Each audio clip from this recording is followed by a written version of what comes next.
মানুষের মন কখন কিভাবে বদলে যায় সেটা হয়তো কেউই জানে না। হ্যাঁ, মনের কথা কেই বা বলতে পারে। আজ কথা বলবো পথে হলো দেরি নাটকটি নিয়ে, যে নাটকটি পরিচালনা করেছেন জাকারিয়া শৌখিন এবং যেখানে আমরা মুখ্য ভূমিকায় অভিনয় করতে দেখতে পাচ্ছি অপূর্ব এবং তটিনী জুটিকে। হ্যাঁ, অবশ্যই এই জুটি অনবদ্য এবং তাদের এই নাটক আরও সুন্দর, আরও বেশি রোমান্টিক। তো যারা রোমান্টিক নাটক দেখতে পছন্দ করে তাদের অবশ্যই এই নাটকটি ভালো লাগবে। এই নাটকের যে কনসেপ্টটা সেটা আমরা প্রথমেই দেখতে পাচ্ছি যে অপূর্বর এঙ্গেজমেন্ট ঠিক করা হয়েছে, বাড়ি থেকে তার ফ্যামিলি ঠিক করেছে আর কি। তো সে একটি রিংও কেনে এবং বাড়ি ফেরার জন্য সে তৈরি হয়। ঠিক সে তেমন সময় অফিসের বসের ফোন আসে এবং সে জানায় যে চেয়ারম্যানের এক বন্ধুর মেয়ে আসবে এবং তাকে নিয়ে তাকে হৃদয়নগর যেতে হবে, তার ছুটি বাতিল করা হয়েছে। তো এই মুহূর্তে তার এঙ্গেজমেন্ট বড় না চাকরি বড়? তো চাকরি বাঁচাতে অবশ্যই তাকে ছুটে যেতে হয় বসের কথা রাখার জন্য। সেই ক্ষেত্রে এঙ্গেজমেন্ট পিছনো হয় এবং সেই মেয়েটি যে আসে বিদেশ থেকে এবং তাকে নিয়ে সে যেতে হবে হৃদয়নগর, এবং সেই হৃদয়নগরে যেতে যেতে কিভাবে হৃদয়ে দেওয়া নেওয়া হয় সেইটা নিয়ে বেশ সুন্দর, বেশ মজার এবং বেশ রোমান্টিক একটি নাটক পথে হলো দেরি। এখানে সেই বিদেশ থেকে আগত মেয়েটি হলো তটিনী এবং তাকে অসাধারণ লাগছে দেখতে, এবং পাশাপাশি অপূর্ব অসাধারণ, তাকে তো হ্যান্ডসাম লাগেই বেশ, এখানেও সেরকম লেগেছে এবং রোমান্টিক লুকে বেশ ভালো।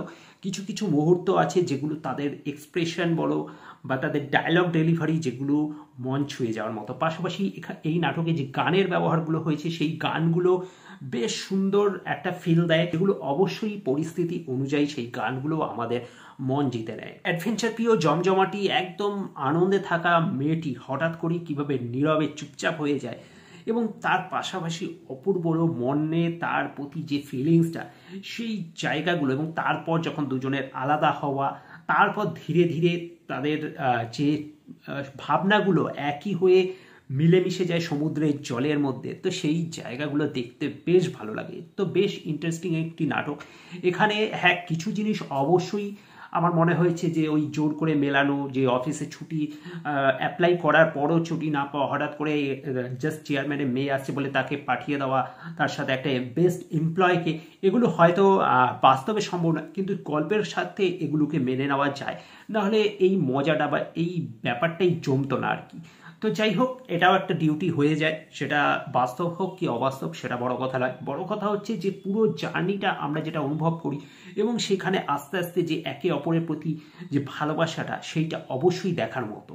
রোমান্টিকের পাশাপাশি কিছু কিছু মুহূর্ত বেশ মজারও আছে, ফানি ইনসিডেন্ট বলতে পারো, যেগুলো নাকি সেই গাড়িতে যেতে যেতে যখন নাকি শুদ্ধ বাংলায়, সে বিদেশ থেকে এসছে বলে বাংলা জানে না ভেবে যে একেবারে শুদ্ধ ভাষায় গালাগালি দেওয়া, এবং সেই জায়গায় মেয়েটি যে কতটা শুদ্ধ বাংলা জানে এবং সেটাকে টোটালি গুগল ট্রান্সলেট করে বলে দেওয়া, বা সেই বান্ধবীর বাড়িতে গিয়ে যখন নাকি সেই তেলাপোকা দেখে ভয় চিৎকার করে এবং সব রাজ ফাঁস হয়ে যাওয়া, কিন্তু বন্ধুর মনে সেই যে হাসিটা, সেই জায়গাগুলো কিন্তু বেশ এনজয় করার মতো। যাই হোক, আমি কোনো স্পয়লার দিতে চাই না, তাই টুকরো টুকরো তোমাদের বললাম, কিন্তু সেটা তোমরা যখন নাটকটা দেখবে অবশ্যই ফিল করবে। টোটাল একটা অ্যাডভেঞ্চারের জার্নি যেমন রয়েছে, তেমনি তার সেই জার্নির মধ্যে যে রোমান্স বা যে কমেডিগুলো আছে সেগুলো টোটাল একটা প্যাকেজ বলতে পারো এই নাটকটা আমাদেরকে দিয়েছে। আর অপূর্ব তটিনী জুটি আর নতুন করে কি বলবো, তাদের কেমিস্ট্রি কিন্তু বেশ মানিয়েছে। তো সব মিলিয়ে আমি বলবো নাটকটা কিন্তু বেশ জমে গেছে। তো যাও, অবশ্যই যারা নাটকটা দেখোনি তারা মিস করো না, আর যারা দেখেছো তাদের কেমন লেগেছে অবশ্যই কমেন্ট করে জানাতে ভুলবে না। ভিডিওটা ভালো লাগলে লাইক শেয়ার করে দেবে, আর এ ধরনের আরও রিভিউ পেতে হলে চ্যানেলটাকে সাবস্ক্রাইব করে সাথে থাকবে। Thank you.